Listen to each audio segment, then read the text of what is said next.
इक़्तिसादी सर्वे पेश किया जाएगा, और इक़्तिसादी सर्वे जब पेश किया जाएगा तो बहुत वाज़े हो जाएगा कि कल जो मुमकिना तौर पर बजट पेश किया जाना है उसके खदोखाल क्या होंगे। इक़्तिसादी सर्वे हमें बता देगा कि इस वक्त मुल्क की असल माशी सूरत हाल क्या है और आगे के प्लान्स क्या हैं। हुकूमत अपने खर्चे कैसे कम कर रही है या नहीं कर रही, इस्लाहात का क्या प्रोग्राम है, और मईशत का पहिया अगर चलाना है तो उसके लिए हुकूमत ने क्या क्या इक़दाम लेने हैं। ख़ासतौर पर टैक्स कलेक्शन के हवाले से बहुत वाज़े करना ज़रूरी है हुकूमत को कि टैक्स उन्हीं लोगों से लिया जाएगा जो पहले से टैक्स एक्ट में मौजूद हैं, या टैक्स का दायरा कार बढ़ाया जाएगा। लगता तो ऐसा है कि कोशिशें की जाएंगी, लेकिन ये सब कुछ कैसे होगा, क्योंकि तारीख़ के सबसे बड़े टैक्स जो हैं वो लगाए जा रहे हैं इस बजट में जो अब कल पेश किया जाने वाला है। हमारे साथ मौजूद हैं जनाब साकिब फैयाज साहब, सीनियर वाइस प्रेसिडेंट हैं FPCCI के। सर बहुत शुक्रिया आपका।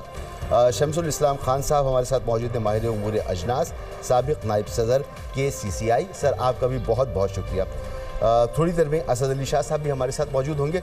सर साकिब साहब, क्या तवक्को है कि आज हुकूमत जो बयान करेगी उसमें मुल्क की मईशत की खदोखाल क्या हमारे सामने आ सकती है मुमकिन तौर पर? देखें, आज जो इकनॉमिक सर्वे पेश होना है उससे कुछ खदोखाल वाज़े होंगे, और ये जो बहुत ही एक लोगों में एक एंक्शियस हुए हैं सारे लोग कि क्या बजट पेश होगा, तो उससे कुछ हमारे कुछ वाज़े हो जाएगा कि कल क्या बजट पेश होने जा रहा है।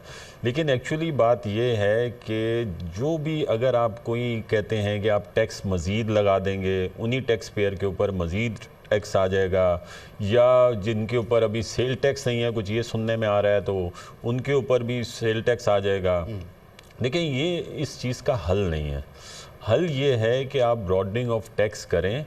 अभी तक जो है वो सिर्फ 4.4 मिलियन लोग जो हैं पूरे पाकिस्तान की जो 22-23 करोड़ आबादी है उसमें सिर्फ जो है 14 लाख लोग, जी 4.6 मिलियन लोग हैं मौजूद हैं। 6 मिलियन जी, ये सिर्फ वो जो टैक्स पे करते हैं, मतलब जो सिर्फ फाइलर हैं, और उसमें जो पे कर रहे हैं टैक्स वो सिर्फ 2.2 मिलियन है, और बाकी 1.64 मिलियन जो हैं वो ज़ीरो की फाइल करते हैं। कि चले वो लोग हज़ारों में लोग हैं जो तमाम मईशत का बोझ अपने कंधों पर उठाए। जी 75% आपको ये अंदाज़ा मैं आपको बताऊं कि 75% जो बोझ है वो सिर्फ 14-15 हज़ार लोग जो हैं वो पे कर रहे हैं। तो जब ये सूरत हाल होगी तो हमारा जो कोई भी बजट पेश होगा तो उसी के ऊपर अगर आएगा, और जो काम कर रहा होगा, जो बिज़नेस कर रहा होगा, जो इंडस्ट्री चला रहा होगा, उसी के ऊपर मज़ीद आता जाएगा, टैक्स आता जाएगा, तो उसका बिज़नेस तो एक्सपेंड होने के बजाय मज़ीद श्रिंक होगा। तो ये खौफ का एक आलम है इस वक्त, अगर मैं कहूँ तो ये गलत नहीं होगा, क्योंकि जो डेलिब्रेशंस होती हैं बजट से पहले बिज़नेस कम्युनिटी के साथ, मुख्तलिफ सेक्टर्स के साथ, वो नहीं हुई। पहले हुकूमत, वज़ीर ख़ज़ाना, वज़ीर आज़म और पूरी हुकूमती मशीनरी IMF के साथ मसरूफ़ रही, फिर उसके बाद चाइना में मसरूफ़ रही। तो जो मुलाकातें होती हैं, जो प्रपोजल्स चाहिए होते हैं, वो सब कुछ नहीं हो सका। तो इस वक्त एक अजीब सी सूरत हाल है। शमसुल इस्लाम खान साहब, आपका भी बहुत शुक्रिया, आप हमारे साथ मौजूद हैं। सर ये बताएं कि आने वाले साल में जो चंद फैक्टर्स हैं जिस पर मईशत बेस करती है, उसमें है कि कमोडिटी प्राइसेस क्या होंगी इंटरनेशनल मार्केट में, जो हमारे हाथ में नहीं है। ऑयल प्राइसेस क्या होंगी इंटरनेशनल मार्केट में, वो भी हमारे हाथ में नहीं है। तो आपका क्या अंदाज़ा है कि मुल्क में तो बड़ी अच्छी फसल हुई गंदम की, लेकिन बेस तो हमें वही करना पड़ेगा, दालें हम वहाँ से लेते हैं, दीगर अजनास वहाँ से लेते हैं बाहर से। तो क्या प्रिडिक्शन है आपकी आने वाले साल में? बिस्मिल्लाहिर्रहमानिर्रहीम। मसूद, आपको पता है कि पाकिस्तान की जो इकॉनमी है उसकी बैकबोन एग्रीकल्चर सेक्टर है, और एग्रीकल्चर सेक्टर की लास्ट जो ये साल चल रहा है इसके अंदर ग्रोथ को 6.2% पे आई है, जो एक अच्छी खासी ग्रोथ थी as compared to last year.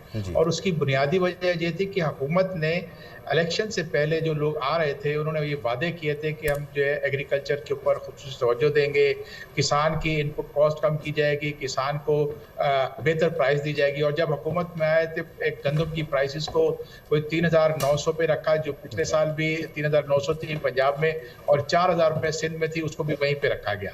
इसके साथ ही इसके अलावा उन्होंने क्या कहते हैं कि जी आपकी कपास की प्राइसेस जो है वो तय की गई थी, लेकिन कपास की प्राइस जब क्रॉप आई और हमने देखा कि एक रिकॉर्ड को अराउंड 10 मिलियन टन के करीब गांठें पैदा हुई, लेकिन गंदम किसान को उसकी फसल की सही प्राइस नहीं मिली, तो पहला नुकसान किसान को मकई की शक्ल में, कॉर्न की शक्ल में हुआ, कपास में हुआ। हाँ साहब, मईशत की बेहतरी के लिए ज़रूरी है कि मुल्क में अमन व अमान हो और जो इस वक्त दहशतगर्दी की एक लहर है उस पर भी काबू पाया जाए।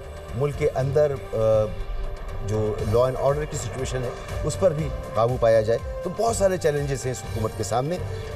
असद अली शाह साहब भी हमारे साथ अब मौजूद हैं। सर बहुत शुक्रिया आपका, आप भी हमारे साथ मौजूद हैं। ब्रेक से पहले शमसुल इस्लाम खान साहब से बात हो रही थी। सर आपने बताया कि बड़ी अच्छी क्रॉप हुई, बिल्कुल 6.2% की ग्रोथ थी, लेकिन उस ग्रोथ के बावजूद हम इंतज़ामी तौर पर उसको संभाल नहीं सके। हमने देखा कि एक मैस हो गया। पहले हमने गंदम इंपोर्ट कर ली थी, फिर जो यहाँ के हमारे फार्मर्स हैं वो एहतजाज करते हमें नज़र आए।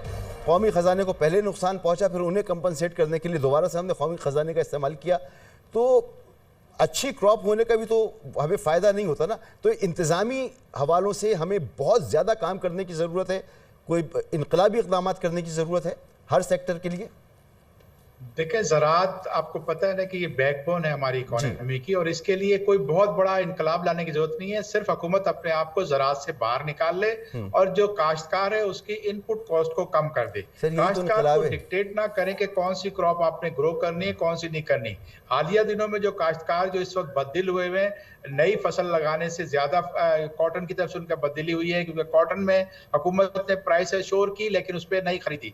फिर गंदम में प्राइस एश्योर की और 4,039 रुपए की उस पर नहीं खरीदी थी। चावल के अंदर बम्पर क्रॉप हुई, 9.5 मिलियन टन की क्रॉप हुई, और चावल में भी इंटरनेशनल मार्केट में प्राइसेस ऐसी थी। और दूसरा यहाँ पर हमारी इनपुट कॉस्ट रिकॉर्ड सतह पर जो है, हमारा रीफाइनेंस की कॉस्ट हाई हो गई थी, 19% एक्सपोर्ट रीफाइनेंस, 22% की इंटरेस्ट रेट की पॉलिसी।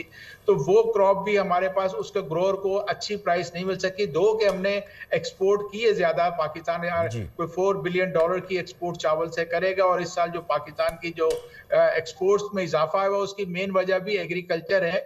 हमारा राइस की एक्सपोर्ट और प्याज की एक्सपोर्ट ज्यादा होने की वजह से पाकिस्तान से एक्सपोर्ट ज्यादा हुई। लेकिन क्या इसका फायदा हमने ग्रोअर को पहुंचाया? हरगिज नहीं उसको, बल्कि हमने इतना बददिल कर दिया, इतना नुकसान कर दिया है कि उसके फाइनेंशियल मसल्स अब खत्म होकर रह गए। वो इस वक्त डीएपी की खाद की कीमत जो पिछले साल 13,000 से ज्यादा थी, अब कम होने के बावजूद भी वो खरीद नहीं पा रहा, और ना उसको अपने बच्चों की शादियां जो करनी थी या दीगर उसके जो एग्रीमेंट्स थे लोगों के साथ, वो पूरे नहीं कर पाया।